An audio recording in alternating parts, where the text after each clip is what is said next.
Hi hello అండి. అందరూ ఎలా ఉన్నారు? వీడియో నచ్చితే ప్లీజ్ ఒక లైక్ చేయండి. ఇదైతే ఫ్రంట్ డాట్స్ స్టిచ్ చేస్తున్నానండి.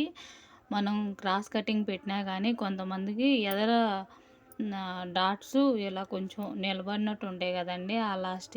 అలా ఉంటే కొంతమందికి ఇష్టం ఉండదు. అందుకని చెప్పి మనం కిందేసే డాట్ని కొంచెం చివర మలుపు కుడితే మాత్రం ఎదర షేప్ అనేది నిలబడదు.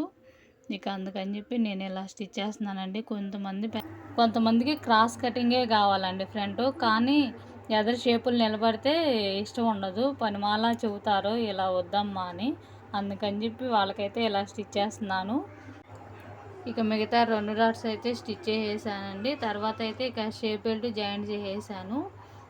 మనం క్రాస్ కటింగ్ పెట్టినా కానీ షేప్ అనేది ఎదర ఫ్రంట్ అనేది నిలబడదండి.